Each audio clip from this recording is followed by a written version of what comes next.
Russell Westbrook is going into free agency, and it's not looking good at all. He just came off of the worst playoff series of his career, really the worst playoffs of his career. I'm a Hawks fan, but Westbrook is one of my favorite players, and to see this downturn in his career hasn't been the most fun, but I am curious what team he could be a part of next year, because I still do believe he has the qualities to still be a part of winning basketball. But he could also end up in a position unexpectedly, such as in a veteran leadership role. So let's go through some of the teams that may potentially look his way. And don't say he should retire, because that just isn't happening. Get ready to see Westbrook hoops for the next few years he has left, and you're going to enjoy them. Now, he does have a player option this offseason, but I can't see him testing the waters out, especially after how the last two playoffs have gone for the Clippers, with injuries seemingly continuing to haunt this franchise in multiple eras. First, we have to go through his strengths and weaknesses as a player so we can figure out what teams that he can fit in without affecting them in a negative way. At this point of his career, he's able to focus more on the defensive side of the ball instead of having to exert so much energy on offense like he had to previously in his career. He's still a plus playmaker in the half court, though he still gets ahead of himself due to his occasional out of control play. As a shooter, he's not good at all, and because of the fact that he's not still a star, his defenders don't need to stick with him as much as they did before, so he's often left wide open, and when he's in that role where he's not the main ball handler, he's just a negative on offense. So having him as the main ball handler would probably be the best situation for him. It's unfortunate that he's not a very portable player, but that's how it is. You can't have a player on the court who's providing you nothing on offense because you're making life for the defense so much easier than it should be. Russ is also a very fast-paced player, so that needs to be factored in as well. Whether that's a positive or not really depends on the team he goes to. With that being said, I've come up with a list of about 5 potential teams, and I'll be briefly discussing where he could fit on each of these rosters. I'm just going to get the most controversial one out of the way, and it's the Phoenix Suns. Yes, I know KD is still on the team, but I don't know any of them personally, or whether they've patched things up. But based on what I've seen throughout the past few seasons, the respect is still there from both sides, and who cares, these are just hypotheticals. The Suns are in a situation where players are playing identical roles, those players being Devin Booker and Bradley Beal. It's really difficult for me to differentiate the roles both Beal and Booker play on the team, which makes me question the purpose of adding him, because relative to the money that he makes, he's not adding anything elite to the team, and his role is basically to be another scorer, something that you already have from both Booker and KD. And this has forced Booker to move into the PG role, which he honestly played fine as, but it's clear that he's much better when there's someone else to initiate the offense so actions can be ran for him. With Russ, he'll have guys capable of shooting around him with Booker, Beal, KD, and Grayson Allen.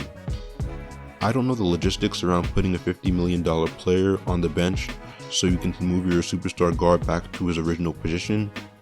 If not, Russ off the bench is fine too. Putting him next to Grayson Allen and Royce O'Neal, who can shoot, works well in his favor as a playmaker. The rim pressure he can still provide is important to this team as well, since this is a team that doesn't get to the rim very much. Number 2, I have Russ making a return to the Oklahoma City Thunder as a nice farewell tour. They're a very good team that I believe has the potential to be one of the most scariest teams in the West, as they were already the first seed, and they made it to the second round before losing to the future Western Conference champions. They could definitely use some of that veteran leadership, and he doesn't have to play all that many minutes. They have good spacing all around and can play 5 out, which makes it so much easier for him to operate in, considering he's not a good shooter. They're fast paced as well, which works for his style of play, and he's a for sure better defender than Josh Giddey, so there's improvement for the Thunder in that area. Number 3, I have the New Orleans Pelicans. They already have a PG problem with CJ McCollum, who at this point, it's clear that he's better as a 2.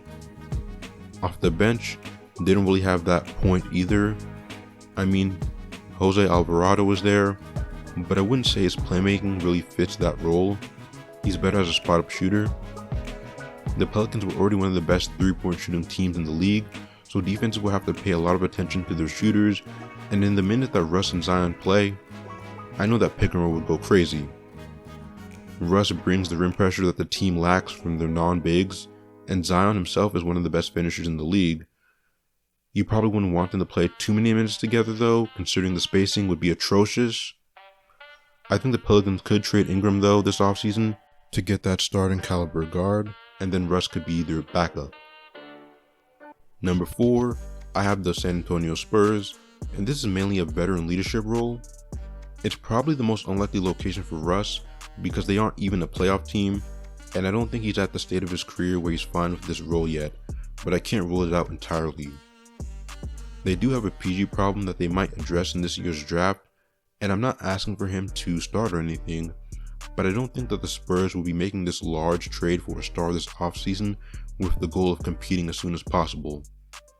I think they'll take a slower, more methodical approach so that they don't make a trade that they regret that cripples their assets just because they feel like they need to start competing because Wemby was so good in his first season.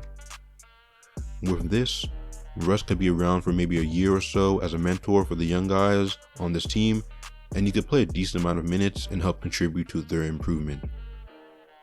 My final potential free agent destination for Russ is the Miami Heat, and this is the one place that fit-wise is probably not the best, but I guess city-wise it's a place that can attract a lot of free agents.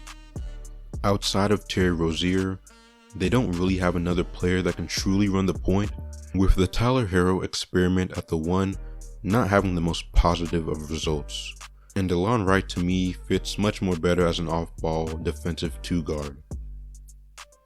With Westbrook's $4 million play option currently pending, he's begun to reach the turning point of his career where each and every decision that he makes from now on will have a decisive effect on how the rest of his career will play out and the likelihood of him winning a championship.